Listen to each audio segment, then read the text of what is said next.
Abra sua Bíblia na Epístola de Judas. Tem Judas na Bíblia, tá? Tem Judas na Bíblia. Se você está enrolado aí para abrir, é o penúltimo livro da Bíblia, fica antes de Apocalipse. Epístola de Judas. Fica tranquilo que não é os Iscariotes, tá? Esse Judas é o irmão de Jesus, ou meio-irmão, não é? Irmão de Tiago, aquele mesmo que escreveu a epístola, tá certo? Eram os dois irmãos de Jesus, que a Bíblia Sagrada nos fala, e os dois foram escritores do Novo Testamento. E a Epístola de Judas é uma das menores porções do Novo Testamento, apenas um capítulo, mas é um capítulo extremamente rico. E eu gostaria de ler com vocês os últimos versículos desse capítulo, a partir do verso 20, e vamos até o final, o verso 25, tá?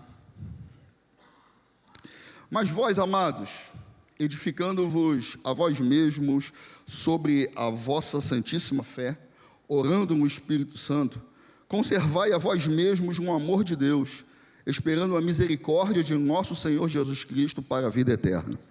E apiedai-vos de alguns que estão duvidosos, e salvai alguns, arrebatando-os do fogo. Tende deles misericórdia com temor, aborrecendo até a roupa manchada da carne. Ora, aquele que é poderoso para vos guardar de tropeçar, e apresentar-vos irrepreensíveis com alegria perante a sua glória, ao único Deus, Salvador nosso, por Jesus Cristo, nosso Senhor, seja glória e majestade, domínio e poder, antes de todos os séculos, agora e para todos sempre. Amém. Aleluia. Muito obrigado, Senhor. Muito obrigado pela tua palavra, pela beleza das Escrituras, Senhor. Muito obrigado porque tu preservaste esse texto para que milhares de anos depois estivéssemos aqui reunidos, lendo essa porção e nos alegrando, Senhor, com a tua palavra, com a beleza das Escrituras, Senhor. Eu te peço que muito mais de comentarmos sobre o texto, que possamos fazer das verdades aqui contidas a nossa vida, o nosso viver diário. Nos ajuda a aplicar o que temos recebido nesses anos todos, Senhor, para que neste ano de 2025 possamos manifestar o melhor de Deus nessa terra, Pai. É o que eu te peço, que eu te oro, em nome de Jesus. Amém. Amém. Eu quero falar com vocês nesta manhã sobre alguns conselhos para 2025. Alguns conselhos da Bíblia Sagrada, do nosso querido irmão Judas, para você, para mim, para as nossas famílias, no ano de 2025. Quando eu recebi a minha chamada ministerial, eu tinha meus 19 anos de idade. Era um verão, mês de fevereiro, estava muito quente, parecido com a temperatura de ontem, hoje. E eu estava no meu quarto pedindo perdão a Deus. Tinha tido um pripocó com o Senhor, e eu fiquei de mal com Deus. Eu não sei se alguém aqui já teve essa experiência de ficar meio bicudo com Deus. Deus não respondeu da forma que eu queria e eu fiquei sem a igreja. Só que naquele tempo, naquele momento, foi um momento de arrependimento, de perdão. E eu fui orando ao Senhor lá no meu quarto. E quando eu estava orando e pedindo perdão a Deus, eu ouvi a voz do Espírito Santo de uma forma muito clara, mas muito clara, irmãos, como alguém estivesse falando comigo do meu lado e dizendo: meu filho, vamos fazer uma troca. É interessante que quando a gente ouve a voz de Deus, nós sabemos que é a voz de Deus, ela é inconfundível. Só que eu não entendi que Deus estava falando comigo. Falei: Senhor, uma troca? Meu filho, vamos fazer uma troca. Tá bom, Senhor, mas que troca é essa? E aí Deus responde de uma forma muito clara: eu fico com os teus problemas e você fica com o meu problema. Aí eu parei assim, aí vem aquela cabeça assim da teologia, né? Da vida cristã. Calma aí, eu tenho todos os problemas do mundo, mas Deus tem problema? E a voz repetia: eu fico com os teus problemas e você fica com o meu problema. Eu falei: tá bom, Senhor, está feita a troca, mas me diga, qual é o teu problema? E aí vem a minha chamada ministerial.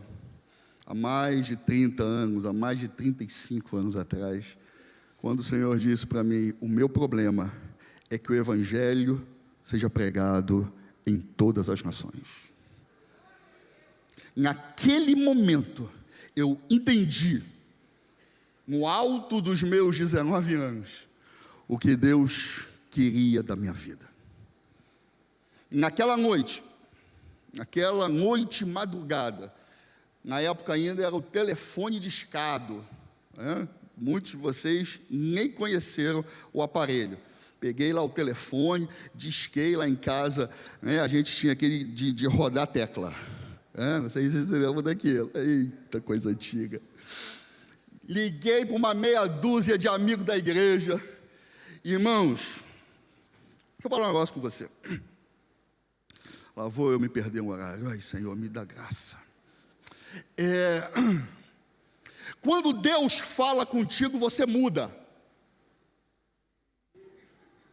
Não tem como alguém ouvir a voz de Deus e continuar a mesma pessoa. Eu fico ouvindo esses caras falando: não, que Deus falou comigo, Deus falou comigo. E o cara é a mesma coisa ruim, cara. Eu falo: meu Deus, que Deus é esse, rapaz? Porque você muda.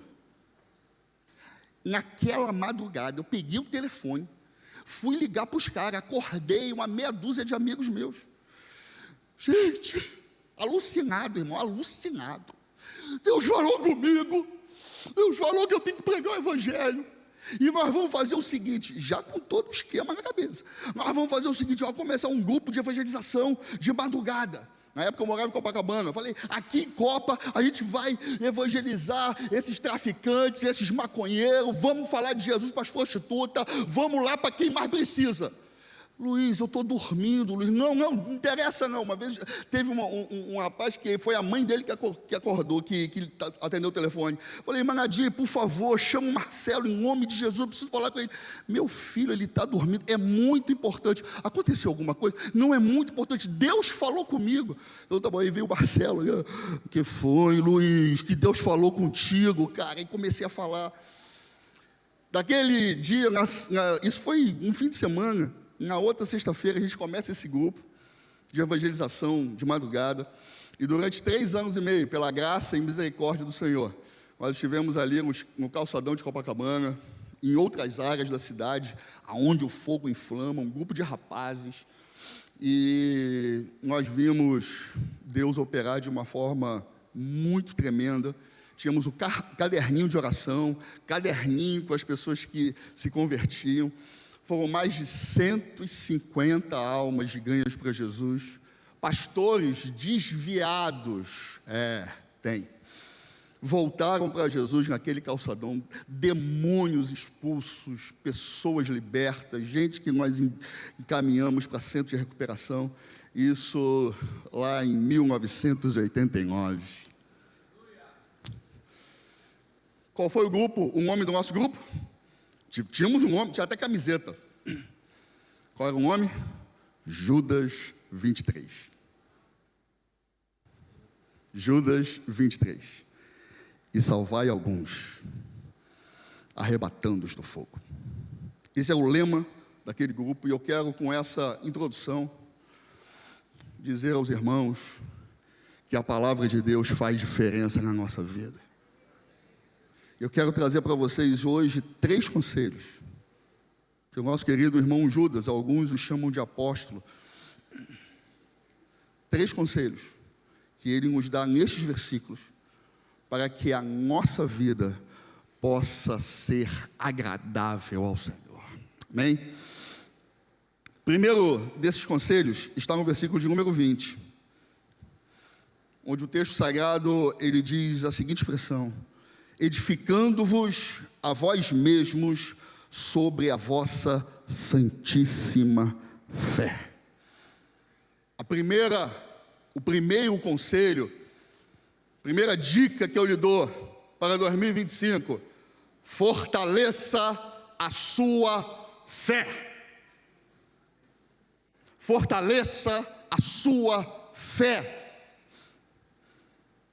A grande maioria dos analistas de cenários econômicos, políticos, tem classificado o ano de 2025 como um ano tenebroso, um ano difícil. Algumas pessoas já têm até dito: não faça prestações longas.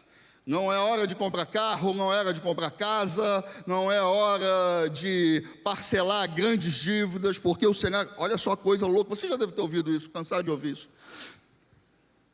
A situação política, a situação fiscal, a situação econômica, a situação institucional do Brasil é extremamente preocupante. O horizonte é incerto. Diante disso, o que eu devo fazer? Qual deve ser a nossa postura? Fortaleça a sua fé. Porque nós não vivemos pelos analistas de cenário, nós não vivemos por vista, nós vivemos por fé. 2025 é ano da gente crer, como nós nunca cremos, que o Senhor está presente no nosso dia a dia, e mesmo que as janelas estejam fechadas, as portas trancadas, o Senhor está conosco, e Ele vai passar 2025 ao nosso lado. Creia! Creia! O texto bíblico nos aconselha a sermos edificados, solidificados, alicerçados na fé. O apóstolo João, ele nos adverte, na sua primeira carta, na primeira epístola, no capítulo 5, no versículo 4. Estava recentemente falando desse texto com o irmão. A vitória que vence o mundo é a nossa fé.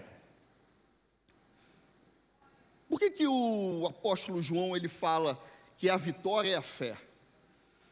Poderia ser a vitória é o amor?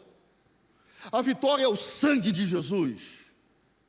A vitória, não sei, quantas outras coisas ele poderia classificar como vitória?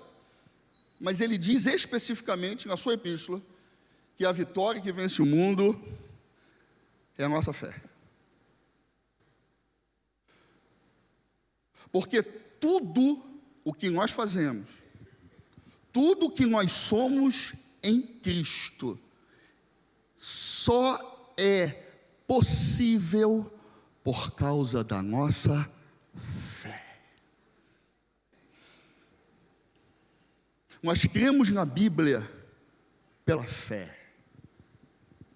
Nós estamos reunidos domingo pela manhã porque nós cremos que o Senhor está neste lugar, e aqui é o nosso habitat.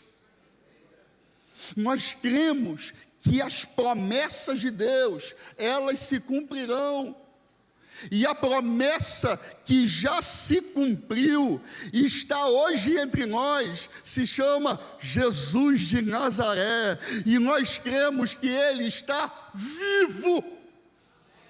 Nós cremos que o Espírito Santo habita no nosso interior, somos templos de Deus, que o maligno não nos toca, porque o sangue de Jesus nos purifica de todo pecado. Isso é fé, irmãos. Nós cremos que vamos manifestar tudo aquilo que Deus disse na sua palavra, que nós manifestaríamos: o amor, a mansidão, a bondade, a benignidade, a paciência, porque nós cremos.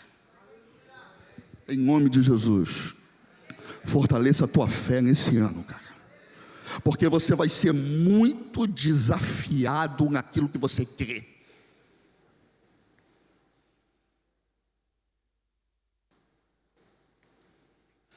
Estava conversando com o Maurício.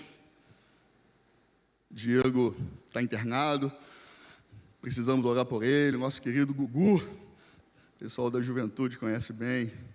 Diegão, estava falando com o Maurício, oramos por ele. Depois eu falei com o Diego também. Ele está lá no na UPA, né, esperando para ir para um hospital de referência, fazer um cateterismo, um menino de 38 anos de idade. Vamos orar por ele, irmãos. Eu estava falando com o Maurício, e a gente se lembrando de alguns casos, né, que a gente vinha assim todo feliz. Oh, Deus está operando, está fazendo maravilhas. Principalmente lá no retiro, geradores de vida. E ele se lembrou de um dia que eu falei para ele, dentro de um ambiente muito especial que nós temos lá no sítio, e disse: Maurício, esse ano é vitória na sua vida, mas você vai passar por uma moenda. Olha só, eu não me lembrava que eu tinha falado isso para ele. Eu falei: meu Deus do céu, eu prometo não falar isso mais para ninguém, tá? Prometo. Misericórdia. Aí o Maurício: Luiz, eu ainda estou passando na prova, porque eu perdi meu emprego de mais de 25 anos. Botei para fazer um negócio, botei outro, e a coisa está assim. Mas uma coisa você falou, e está se cumprindo: o Senhor vai estar contigo, e não vai faltar nada para você. O que eu quero dizer para você, para fortalecer a sua fé, não é que você vai se dar bem. Vai ser um ano que tudo vai dar certo na tua vida, que você vai nadar de braçada, que vai ter grana, que vai ter emprego, que vai ter tudo o que você sonhou. Não é isso que eu estou dizendo, entenda bem. É um ano que o Senhor vai estar contigo, cara. Independente se você está em cima, se você está embaixo. Independente se você está com saúde, sem saúde. Independente de qual seja a circunstância. Creia, fortaleça a tua fé, que o Senhor vai passar contigo nessa prova. E acredite, irmão, você tem que acreditar na Bíblia. O choro pode durar uma noite, mas a alegria vem pela manhã. Sofrimento, provação, tem data de validade, porque depois da prova você cantará o hino da vitória. Permanece fiel e creia na sustentação do Espírito Santo. Aleluia, aleluia, aleluia, aleluia.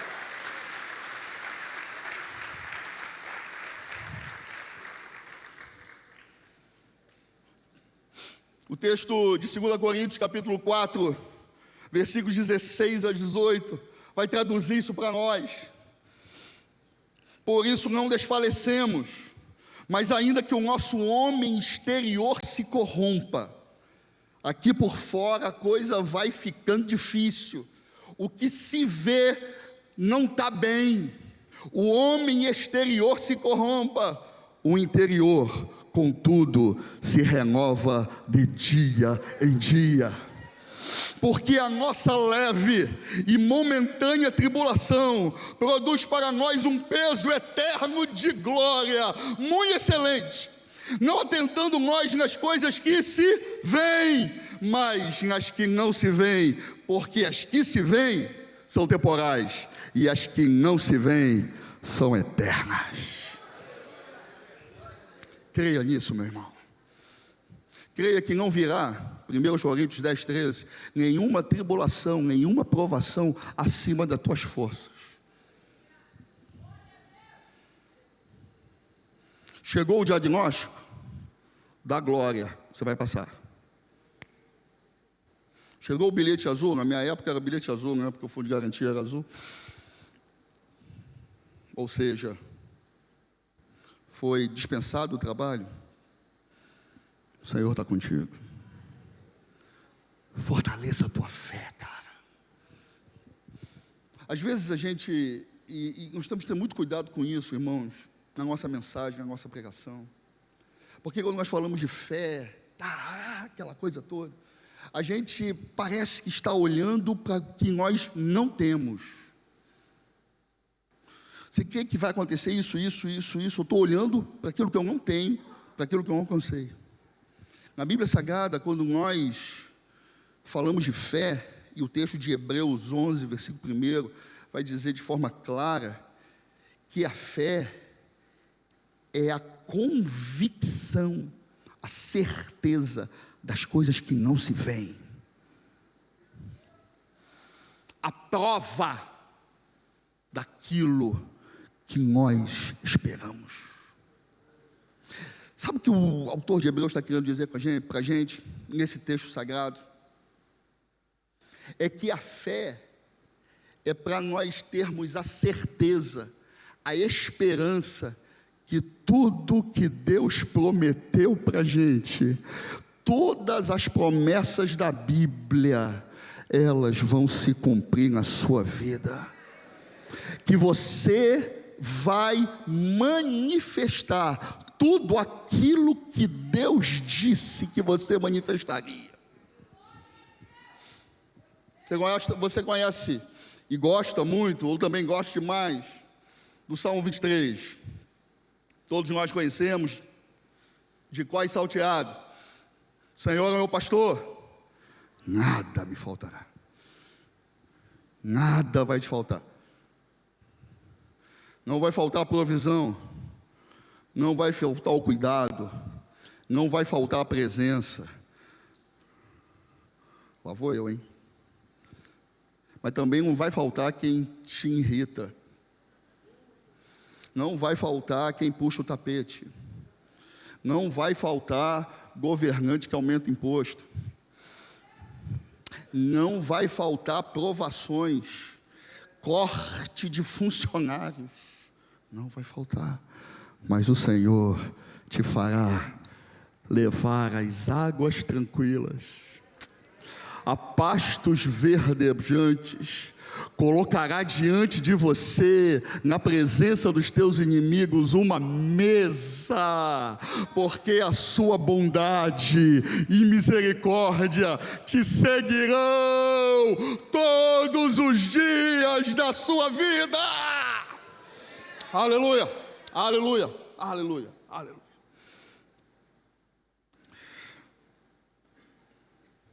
O que fortalece a nossa fé, e Judas vai falar isso para a gente, o que vai conectar essa certeza, essa força de mente, de acreditar no invisível, no intangível, é o que o texto diz na parte B do versículo. Ele fala, o texto no versículo de número 20: edificando-vos a vós mesmos sobre a vossa santíssima fé. Qual é o final do texto? Orando no Espírito Santo. Percebeu? Você entendeu essa conexão? Que não adianta você se fortalecer na fé se tu não faz o dever de casa. E o dever de casa é oração. Mas aqui é uma oração específica, uma oração especial. É uma oração diferente. É orando no Espírito Santo. E aí a gente precisa entender qual é a dinâmica do Espírito. Eu estou lendo a Bíblia com os jovens. E a gente está fazendo uma leitura diária.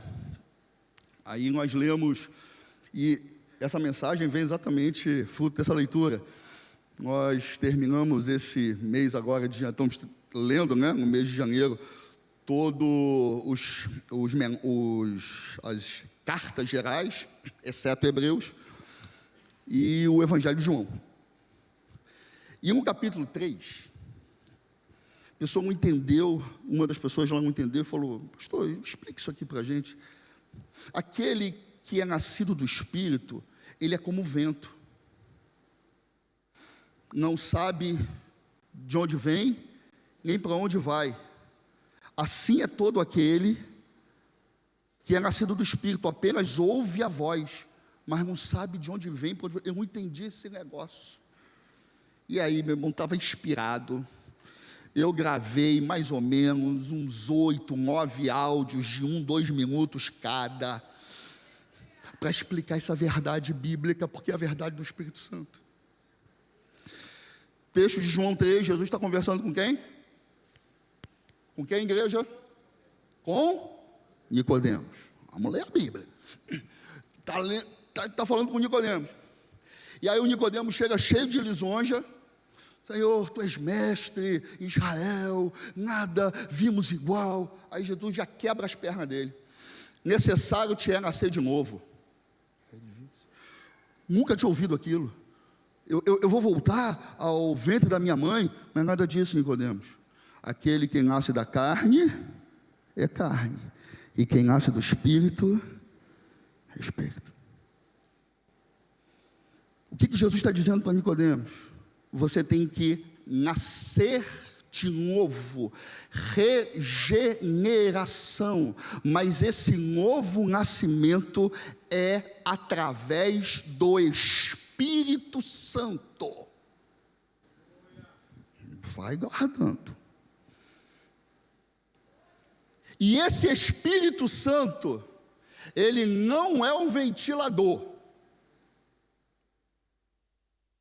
que você liga na tomada e direciona para onde você quer. O Espírito Santo é um vento que sopra aonde quer. Aleluia. Aleluia. Quando você ora no Espírito Santo, você está recebendo o vento do Espírito. E o vento do Espírito vai te guiar pela sua vontade. E quanto mais você ora, quanto mais você busca, quanto mais você mergulha no Espírito, mais clara fica a tua visão espiritual. E você, depois de determinadas orações, pede perdão. Senhor, me perdoa, porque eu falei tanta besteira na minha oração, pedi tanta coisa que não tem nada a ver, porque o teu Espírito está me direcionando para outra coisa. Orando no Espírito Santo.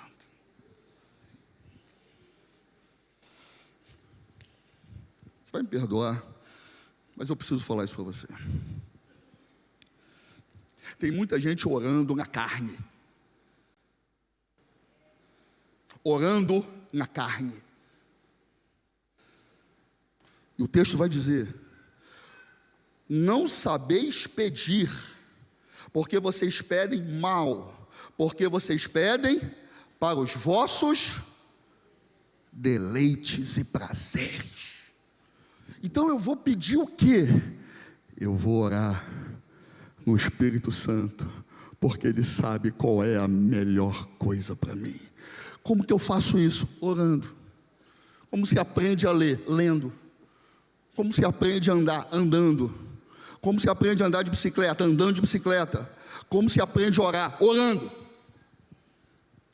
Então, se você quer fortalecer a sua fé, você precisa ter um compromisso de oração em 2025. Você está entendendo isso, filho?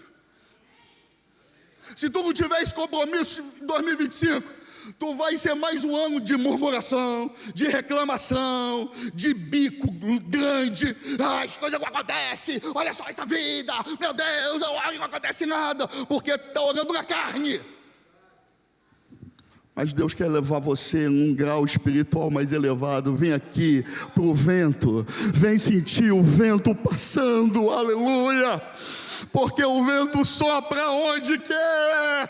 Esse é o Espírito Santo. Nós não podemos controlá-lo, porque é Ele que nos controla, aleluia, aleluia, aleluia, aleluia.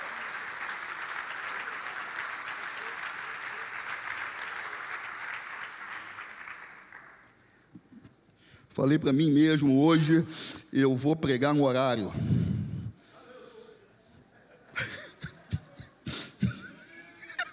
Eu estou no primeiro tópico.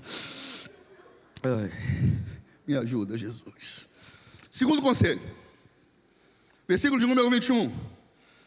Conservai-vos a vós mesmos no amor de Deus. Conservai-vos no amor de Deus. Conselho que o nosso irmão Judas está falando para a gente, através da Sagrada Escritura: permanece no amor. Primeiro, fica firme na tua fé, edifica-se na fé. Segundo, permanece no amor. A cada ano que passa, as pessoas se tornam mais embrutecidas pela indiferença, pela maldade, pela competitividade, pelo egoísmo. O amor se esfria e em alguns lugares parece que ele desapareceu. Apesar de vivermos nesse tempo, um tempo de apostasia, um tempo de incredulidade, contradições, o amor que temos recebido do Senhor, ele é suficiente para nos manter fiéis. Porque você foi resgatado, não foi por obras da carne, não foi pelo sangue de bois, não foi pela tua inteligência, não foi porque você achou que isso aqui era o certo. Você foi resgatado porque o Senhor te trouxe. E como diz o profeta Oséias, ele nos enlaçou, ele nos puxou com cordas de amor. Aleluia, aleluia. Você foi constrangido pelo amor de Deus, quando você sentiu o peso do teu pecado, e você olhou para a cruz, olhou para o sacrifício, e tudo que ele fez no Calvário foi por tua causa. O seu coração se derreteu na presença dele, porque você foi conquistado pelo amor de Deus. Amor que nos trouxe Jesus, amor que derramou sobre nós o Espírito Santo, amor que nos levantou como obreiros na sua seara, amor que nos fez discípulos e discipuladores. Isso tudo é o amor de Deus.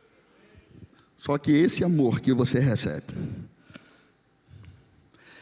ele é tão grande, irmãos, ele é tão grande que ele transborda. É por isso que a gente pode amar. Amar como Jesus amou. Porque agora o padrão é esse, não é, irmãos? Um novo mandamento vos dou. Qual é o novo mandamento?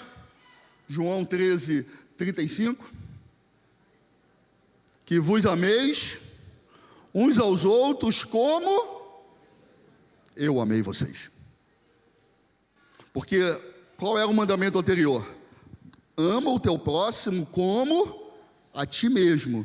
Jesus mudou isso. Agora o referencial não é mais você, o referencial é o Senhor Jesus. Aí você, meu Deus do céu, como que eu vou amar como Jesus? Vai sim, porque o Espírito Santo habita em você. Porque esse amor que Ele te deu, Ele transborda. Aleluia. Tudo o que Ele fez foi por amor. Só que o texto de Judas 21, ele vai unir 3 expressões que eu quero falar com vocês. Problema de se pregar expositivamente, né? O texto é tão maravilhoso, né? O texto diz assim, ó: conservai a vós mesmos no amor de Deus, esperando a misericórdia de nosso Senhor Jesus Cristo para a vida eterna. 3 expressões que você precisa entender, que estão ligadas a este amor de Deus: o amor, a misericórdia e a vida eterna. Esse amor que te inundou, esse amor que te encheu, você não valia nada, valia nada. O que o Espírito Santo fez com você? Te encheu desse amor, e alguém olhou para você com um olhar de bondade, sem você valer nada. Impressionante isso, irmãos. Porque o cara que não vale nada, o cara safado, o pilantra, ele tem que ir para a cadeia. Ele tem que ser extirpado do meio. O que Jesus faz com a gente? Ex-pilantras, ex-safados. O que Jesus fez contigo? Ele te amou. Ele te trouxe. E esse amor, ele vai gerar em você o que ele aplicou na sua vida, que é a misericórdia, é a tolerância, é a compaixão, a empatia pelo mais fraco. O Senhor não nos julgou pelas nossas fraquezas, Ele nos amou primeiro, sendo nós ainda pecadores. Romanos 5:8, 1 João 4:19. Assim como você foi amado, como você recebeu esse amor, ame o seu irmão, ame aquele que está ao seu lado, usando de misericórdia. Vamos tentar entender isso, irmão. Aprofundar esse ponto. Nós vivemos na sociedade que é pão, pão, queijo, queijo. Escreveu, moleu, pau comeu. Ou é com a gente ou é fora. A política já se transformou nisso. Ou é da gente ou é contra. Não é isso? É uma sociedade maniqueísta. Ou está certo ou está errado. Não tem meio termo. E as pessoas cada vez estão intolerantes ao outro, ao menor erro. E isso não serve para ser meu amigo, não. Só aqui fala uma coisa e faz outra. Eu estou fora. Aí viu outro que deu uma escorregada. Isso é safado. Só é falso crente. Aí já rotula. Aí viu outro que é um pouquinho mais animado, que fala às vezes umas bobagens, e sai de perto.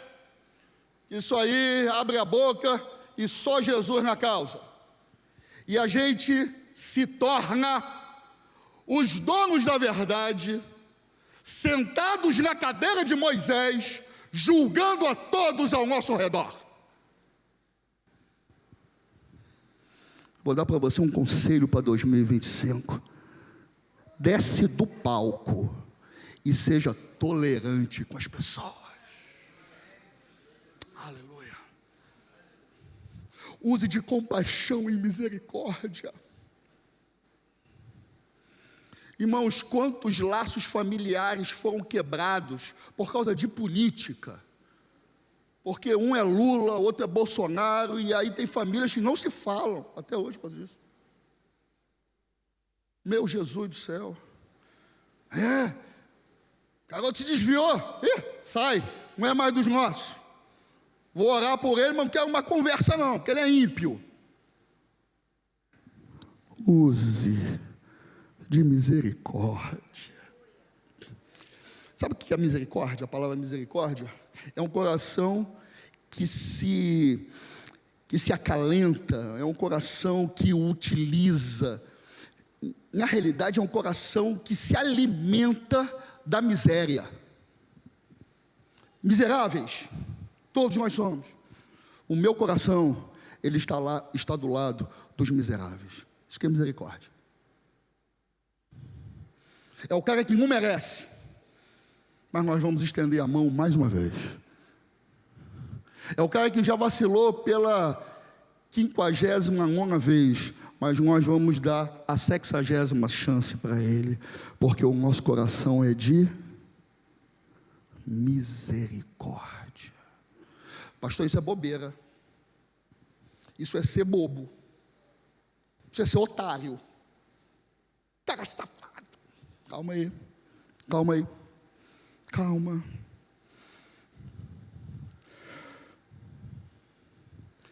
Revestivos, texto, Colossenses capítulo 3, versículo 12, versículo 13. Olha só.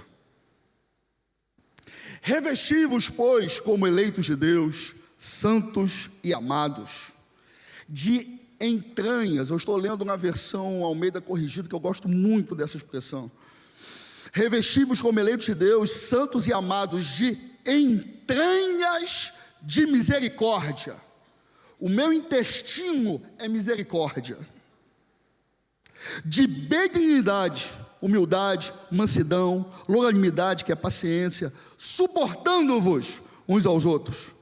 Se alguém tiver queixa contra o outro, assim como Cristo vos perdoou, assim fazei vós também. Sabe o que está acontecendo com essa sociedade do certo e errado, do nós e eles? Sabe o que está acontecendo? As pessoas estão cada dia mais sozinhas, mais reclusas. Por quê? Porque ninguém presta, todo mundo está errado. Só eu que fiquei como guardião da honestidade e da santidade. Meu irmão, mais uma vez, desce desse pau, querido, que você é cheio de pecado contra qualquer um do outro. Então, meu querido, estende a mão, perdoa, porque Jesus te perdoou, e você tem esse coração cheio do amor de Deus, e esse amor, ele transborda em misericórdia. Aleluia, aleluia, aleluia. A terceira palavra, e aqui a gente completa o pensamento, é vida eterna. E vida eterna é um termo que às vezes a gente, pela palavra, pela expressão, joga ele lá para frente, né? Vida eterna é viver eternamente com Jesus, vai acontecer quando nós formos para o céu. Só que não é bem isso que a Bíblia fala não, sobre vida eterna. Evangelho segundo São João, capítulo 17, versículo 3. E a vida eterna é esta, que te conheçam a ti só, por único Deus verdadeiro, e a Jesus Cristo, a quem enviaste. Eita.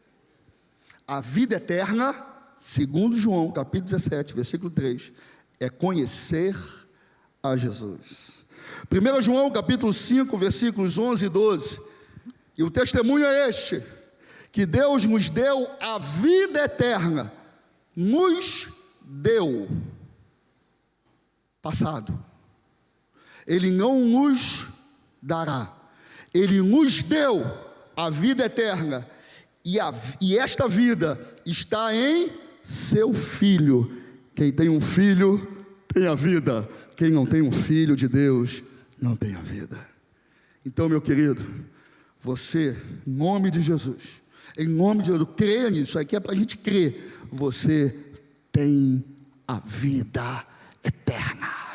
Porque você conhece o Senhor Jesus, porque você se entregou para Ele, e o amor, a misericórdia, só é manifesto na integralidade para quem tem a vida eterna, aquele que recebeu Jesus, que foi lavado e remido pelo seu sangue, e agora a vida que vive não é a vida na carne, mas sim a vida no Espírito, porque é como um vento guiado pelo Espírito Santo. Aleluia, aleluia.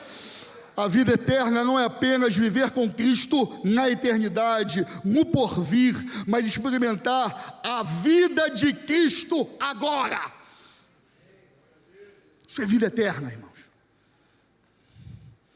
Se você entregou a sua vida a Cristo, você só o fez porque o amor de Deus o alcançou, e consequentemente recebeu a vida eterna. E esta vida, ela transborda através do Espírito Santo, que habilita você para ter misericórdia. Aleluia, aleluia. Coloquei até aqui na mensagem, hashtag fica a dica para 2025. Exerça misericórdia. Exerça misericórdia. Em nome de Jesus. As pessoas estão tão beligerantes, né, irmãos? Nervos à flor da pele, qualquer coisa se explode. Tenha misericórdia. Toma fechada no trânsito E não precisa gritar com o outro, cara, querer partir para briga, irmão. Tenha misericórdia. É isso. Porque as pessoas vão falhar com você, vão errar com você, vão vacilar com você. Não estou profetizando não, por favor, não estou adorando não. Quase que eu fui bater na madeira. Mas calma aí, eu estou fazendo isso com você, não. Mas preste atenção, meu irmão. Se acontecer, use de misericórdia. Use de misericórdia. Porque Deus lhe trouxe o verdadeiro amor. E esse amor é manifesto através da misericórdia. Para a gente terminar, terceiro conselho que eu te dou. Primeiro, confiar, acreditar, fortalecer a fé. Segundo, fortalecer o amor com misericórdia, porque você tem a vida eterna. E o terceiro é o ímpeto evangelístico, versos 22 e 23. E apiedai-vos de alguns que estão duvidosos, e salvai alguns, arrebatando-os do fogo. A Epístola de Judas é um tratado contra as heresias, é um tratado que identificam pessoas que propagam no meio da igreja de Jesus essas heresias. O escritor, ele chega a ser cirúrgico quando identifica pastores que se apacentam a si mesmo, nuvens sem água, árvores sem folhas, murmuradores, pessoas arrogantes, pessoas que adulam outros por causa de interesse. Está tudo escrito em Judas, irmãos. Ele vai identificando essas pessoas. Para esses, Judas chega a citar um escrito antigo chamado Assunção de Moisés, no versículo 9. Mas o arcanjo Miguel, quando contendia com o diabo e disputava a respeito do corpo de Moisés, não ousou pronunciar juízo de maldição contra ele, mas disse: o Senhor te repreende. Vou falar para você aqui. Tem gente que não adianta exercer misericórdia. Que isso, pastor? Mas você falou um negócio, agora está desfalando. Calma. Não adianta, são contenciosos. Promovem dissensões, divisão entre os irmãos. São pessoas, como diz o texto, irreconciliáveis. É gente que não tem jeito. E não somos nós que vamos dar jeito. Você está entendendo? Você está entendendo? Melhorou agora? Graças a Deus que esta turma é uma minoria. Graças a Deus. Graças a Deus, né? Porque nessa casa nós temos ovelhas do Senhor Jesus. Não é uma igreja cheia de lobos, não é uma igreja cheia de bodes, é uma igreja cheia de ovelhas. Aleluia! De ovelhas do Senhor. Entretanto, entre as ovelhas, existem aquelas que estão sendo engabeladas, enganadas por falsos ensinamentos. A Epístola de Judas vai tratar disso. O que nós precisamos fazer, gente? Resgatá-los do fogo e levá-los aos pés de Cristo. O terceiro conselho que eu te dou em 2025: foque, tenha ênfase em ganhar almas para Jesus. Aleluia, aleluia, aleluia. Uma palavra que me marcou muito em 2024, estava falando até com o irmão antes de começar o culto, é a palavra intencionalidade. Marcou muito 2024. Intencionalidade tem um conceito por trás, que é a forma como a gente tem que ser focado, direcionado naquilo que se propõe. Quer ver um exemplo de intencionalidade? No comecinho do ano, primeiro sábado do ano, o primeiro domingo, não me recordo bem, eu encontrei com o irmão, não, foi a sexta-feira, encontramos com um irmão que foi membro dessa igreja, está morando em outra cidade, e ele já está lá não sei quantos anos, mais de 5 anos, e a gente sempre fala, nós vamos nos ver, nós vamos visitar vocês, e ele visita aqui por causa dos pais, por causa da família, e todo ano, ou de 2 anos ele está aqui, e eu sempre falando, não vou lá, e eu quero ir, eu não estou dando aquele 7-1 não, assim, sabe, que a gente, não, pode deixar que eu vou, e não quer ir, né, bem coisa de carioca, né, não, eu quero ir, mas não consigo agenda, aquela coisa toda, sabe por que eu não vou, irmãos? Porque falta, qual é a palavra? Intencionalidade. Eu quero, mas falta intenção. E aí, nesse encontro que nós tivemos, falou, vamos acabar com esse negócio. Vamos marcar essa data, em nome de Jesus. Vimos na agenda, feriados, não, eu volto aqui, começo a voltar, tal. Acertamos a data, e em nome de Jesus, julho, nós vamos lá para Carangola, lá no interior de Minas Gerais, cidade pequititinha, mais uma bênção, estarmos juntos com os nossos irmãos. Você está entendendo isso que eu estou falando com você? Se você não tiver intencionalidade de falar de Jesus, de evangelizar, você vai passar uma vida inteira sem poder dizer, aquele ali eu ganhei para Jesus. Misericórdia. Aquele ali eu evangelizei, aquele ali eu discipulei, aquele ali eu levei lá para o GC, aquele ali eu trouxe para a igreja, ele fez os primeiros passos. Vai passar uma vida inteira e não vai ter essa experiência. Por quê? Porque falta intencionalidade. Em nome de Jesus, meu último conselho, meu não, né? Do querido Judas, é que a gente precisa salvar alguns. E para fazer isso, nós temos que ter o quê? Intencionalidade.